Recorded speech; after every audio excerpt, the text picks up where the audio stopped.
YouTube, how's it going? The Goat House is back, and today we're giving out some more ratings to the top tier 2021 NFL draft prospects. We did the same video for the top tier offensive players, and that'll pop up on your screen, or you can go down in the comment section and find the link for that video there. Now we're on the defensive players. So we're going to go through some top tier prospects, and I'm giving the ratings kind of based on Madden ratings. We're going to compare to the rookie Madden ratings this year and pretend like these prospects are coming into the NFL right now, what their ratings would be at, in my opinion. Before we get started, 60K, that's a subscriber goal by week 1 of the NFL. We got full NFL coverage, rankings, predictions. We'll have power rankings, score predictions in season every single week, so really excited about that. Hope you can join us. Follow that Twitter for updates on the NFL and the channel, and check out that podcast. There'll be a link down in the description and comments for anything that you may need there. Let's start with the top edge rusher of the draft class. That's Greg Rousseau from Miami. He elected to opt out, so we won't see him play this year if college football indeed goes on. Sounds like the ACC does want to play, so it's unfortunate we won't get to see him, but we do know he is a top-tier prospect and the best pass rusher in the upcoming class here. I gave him a 78 rating, kind of comparing to Chase Young. What Madden gave him was an 80, and then Clavon Chason, who was the second best edge rusher in the class, they gave him a 74. So they might have been a little low on Chason, but he is kind of a raw prospect. You know, might not get going for a bit there, but he is very good. Rousseau, definitely more polished than Chason. You know, a freaky, lengthy dude. What I like about him is he can move around to different positions along the D-line. You see how much of an impact those types of players, those rare amount of players in today's NFL, make. You know, we've seen him rush from the nose tackle position, and he has, you know, just the moves and the speed to beat the centers or the guards, and then on the edge, you know, he's got, you know, more strength to beat the tackles. So very impressive. You can just see his dominance across the D-line every single day, every single game for Miami. So I don't think he's quite as flashy and polished as Chase Young, so I couldn't put him up there with him. And the fact that we won't get to see him this year, because sometimes guys don't play as expected. All of a sudden they kind of go down talent-wise for some reason. Happens all the time. But I still expect him to be a top prospect, not quite on Chase Young's level, but not too far off. Marvin Wilson from Florida State, we actually expected to declare last year, and he did not. Wonder how he's kind of feeling about that decision right now. I'm sure he's not really regretting it, but it's kind of interesting, you know, seeing what's going on in the world and if there's going to be college football or not. But yeah, he probably would have been a first, maybe an early second-round pick if he declared last year. And you're kind of comparing to Javon Kinlaw and Ross Blacklock here, the next defensive lineman of the defense. You know, Derek Brown's much higher than those guys, but this is where the range you kind of put him. Kinlaw, you know, maybe this a similar amount of impact right away as Kinlaw. Maybe not quite, but close. Kinlaw, a ton of upside, but I'll put him slightly above Blacklock. Blacklock's very talented, and he has a lot of upside. It's just tough to judge off that TCU defense, but I did like him as a prospect. Marvin Wilson's going to beat you at strength. You know, he'll move around. I think he's one of these guys that, I mean, he'll probably play defense tackle, but wouldn't surprise me if you can, you know, see him at nose tackle in the NFL as well. But can he win? He wins a lot of his reps with his strength. You know, it's going to be a little tougher in the NFL. You would like to see him have some more moves to get after the quarterback, but he's very productive, going to stop the run at a high level. Yeah, and I like him at D tackle, so I put him at right around a 74 rating for him. Micah Parsons, linebacker from Penn State. You see Isaiah Simmons was rated at a 78, my top linebacker, and he's listed as strong safety for Madden. So yeah, he'll play multiple positions. Obviously, I had him as a linebacker though. Kenneth Murray was rated as a 73. I actually put Parsons right there with Simmons. They're similar in ways where they're freaky. They can do several things, but they're different where, you know, Simmons will drop back as a safety or he can play slot corner. Parsons' versatility comes at, you know, all over the linebacker positions, basically. Like, I can see him in the NFL playing pretty much any linebacker position, and he'll play just as good there. And that includes, you know, outside linebacker in a 4-3, inside linebacker in a 3-4, which a lot of times players can do both. But I think he can play inside in a 4-3. I don't see him doing that, but I think he can do it. And I actually think he can play a 3-4 outside linebacker, which is an edge rusher. I think he has a lot of potential as a pass rusher. We've seen him at times do that as Penn State, but most of the time you see him in blitz packages, and he's very good, very freaky getting after the quarterback. But He is a linebacker first, so he probably will play an off-the-ball linebacker spot in the NFL. But he is dominant at any of those positions. He's kind of the total package type of linebacker. So I put him right there with Isaiah Simmons. So pretty high praise there. Another guy that's opted out, but he's safe to do so. He'll be a top pick no matter what. So I got him at a 78. Next up, we got Dillon Moses, another linebacker from Alabama. He was hurt all last year, so he wanted to go back. I put him around a 75, so he would probably have been the second best linebacker in last year's class. I like him I believe he would be able to play a 3-4 inside linebacker, but it's potentially. But I like him as a 4-3 weak side, and kind of comparisons to Darius Leonard. I can see some similar style play there. Has a similar length. Freaky there, and then could I think he has potential as another guy that can be a good blitzer as well, which Darius Leonard we were not expecting to be that good when he gets after the quarterback, and that's kind of the bonus to his game because he's not a pass rusher. He's a weak side outside linebacker there in a 4-3, and I think that's exactly what Moses has potential as, and he can continue to grow in what he's not going to be as good as Darius Leonard right away. He could be. He's a better prospect from compared to where Leonard was, but I think he can bring that extra to his game like Leonard has. Just about staying healthy here for Dillon Moses. I got him at a 75 overall, so 3 spots under Micah Parsons there. Next, we got a corner, Caleb Farley. You see, Okudah was ranked at a 76 for comparison. C.J. Henderson was also ranked at a 76, but Jeff Gladney was next with a 71. So that's for comparison purposes. It's tough to choose a grade because I would actually, if it was up to me, I would put him ahead of C.J. Henderson, but they put Henderson on the same page as Okudah. So I put him Farley ahead of Henderson, but I would put him slightly below Okudah. I ended up with a 75. I wish he would have went back and played this year, but he is, because he did opt out, but he is very talented. Teams are going to fall in love with his length and athleticism kind of combined. It's kind of rare, and that's what everyone's looking for these days for outside corners. Back in the day, it used to be the 5'10", 5'11", 5'11" guys were big outside corners. Today, if you're below 6 foot, you're probably playing inside. This is how it is. So teams really fall in love with the guys that are big, but they have to be athletic enough as well, and they have to have the tape to cover all over the field. They have to have some man reps and everything I just listed off. Caleb Farley checks the box there. So, very interesting corner prospect. Got him at a 75. Another corner prospect. To me, a pretty good corner draft. Patrick Surtain, cornerback from Alabama. I got him at a 74, so just a step under Caleb Farley for right now, but still would be one of the better corners in the draft class. Interesting, I was very high on Trevon Diggs from Alabama, and kind of comparing the two, I think they're better than each other or worse than each other in different ways, but they're pretty similar. They really didn't give up anything over there. Some games it felt like teams didn't want to throw at Diggs. Some teams didn't want to throw at Surtain, but really they weren't letting anything up.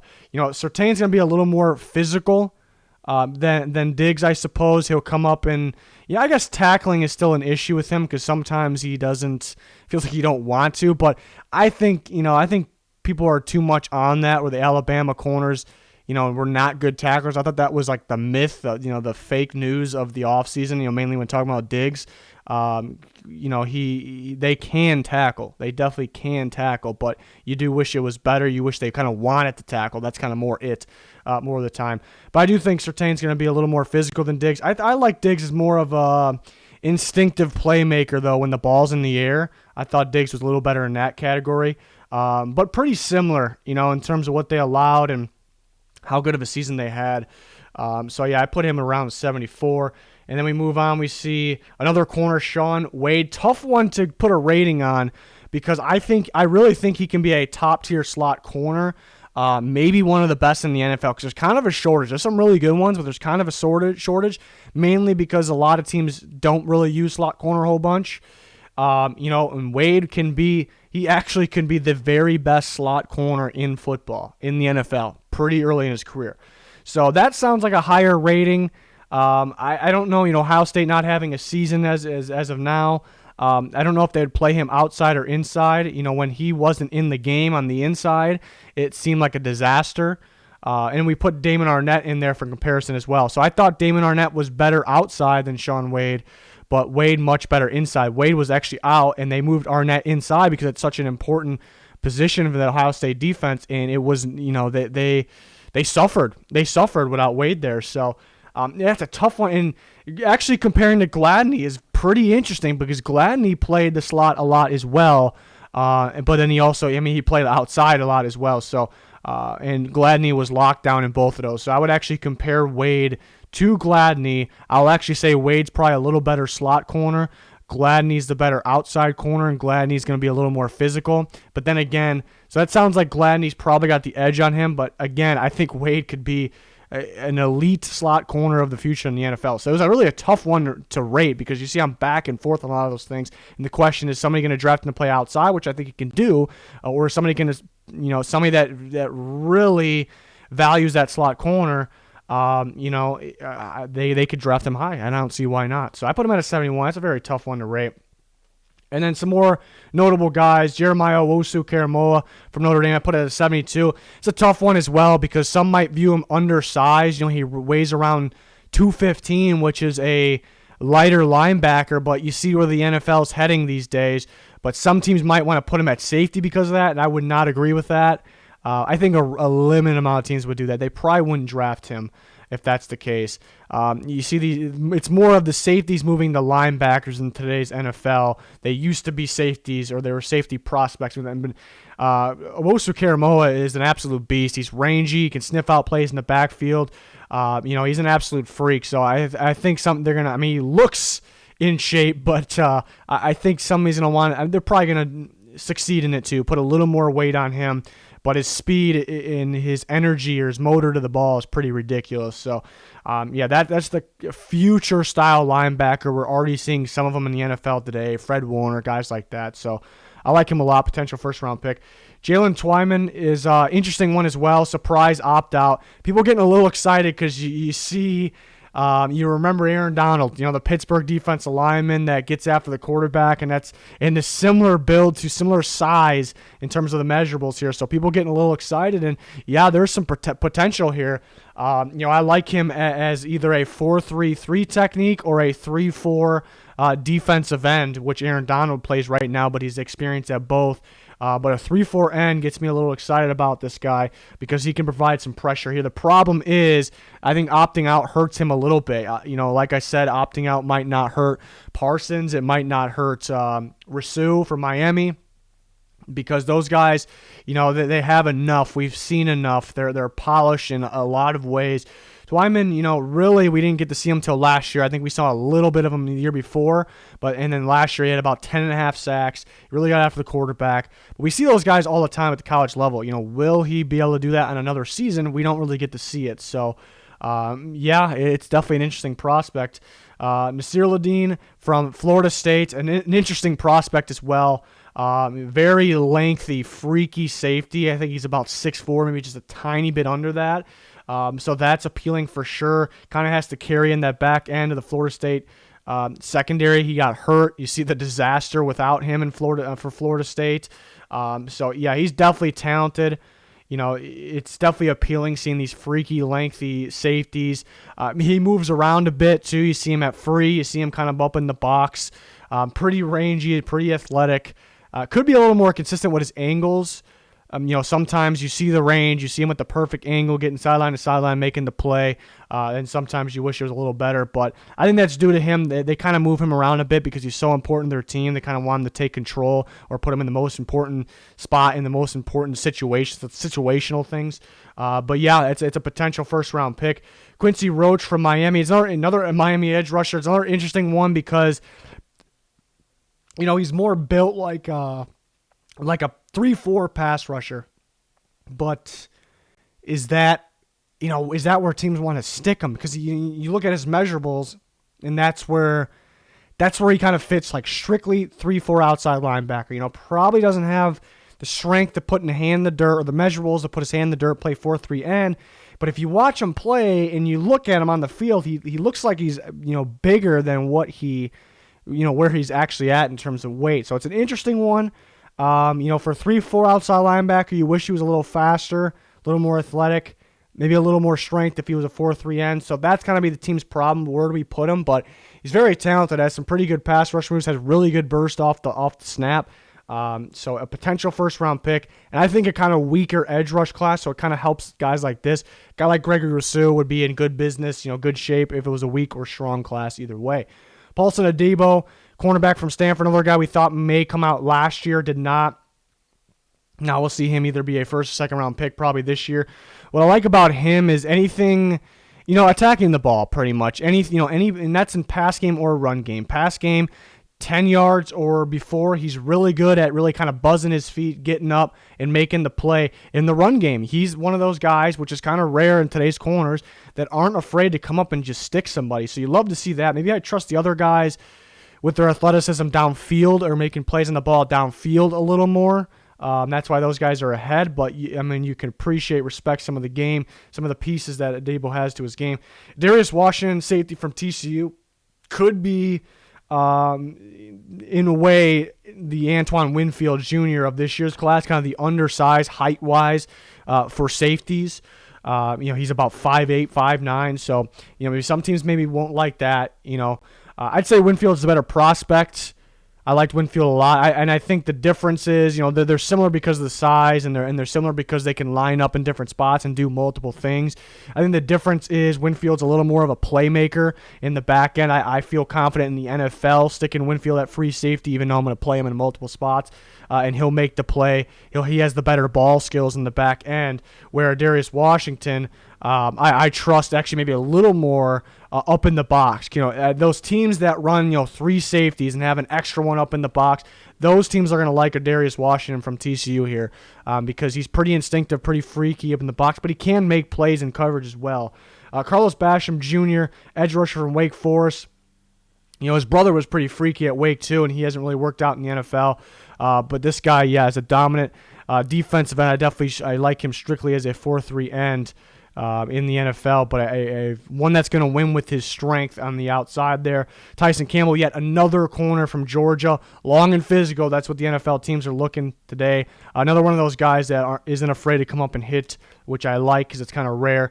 But yeah, a lengthy 6'2", pretty good size, pretty good build to him. Asante Samuel Jr., we've seen his father in the NFL, and was a dominant corner last several years that he played, obviously, when healthy. But his son, very solid corner on the back in the back end of the field, I should say, because he's a very solid playmaker when the ball's in the air. I think all the other guys are a little more balanced. They bring a little more to his game, but it's still a notable prospect here. I think he has. I think his playmaking ability is good because he kind of can read the ball, read the quarterback a bit, step up and make a play. So I do like those types of corners, that could be game changers and help your offense a ton in today's NFL. So I put him at a 68. I think it's more of an offensive class at this way too early stage, but there are some very interesting defensive guys that a lot of them could be risks, especially with the opting out, but not only because of that, because you don't know how much you're going to, what you're going to get. You got guys that played multiple positions. Where are you going to stick them in the NFL? I mean, the guy at the top, Wosu Karamoa, does he have the right measurables? There's a lot of guys like that, but they're very talented. But I do think it's more of an offensive class, which the NFL is heading in that offensive direction. Used to be defense wins championships. Defense can still do that, but it's more of an offensive-driven league there. Let me know your guys' thoughts in the comments. Please smash that like button. Follow us on both of our channels and our Twitter. Be much appreciated. That is going to do it for this one, though. Thanks for watching. Goodbye.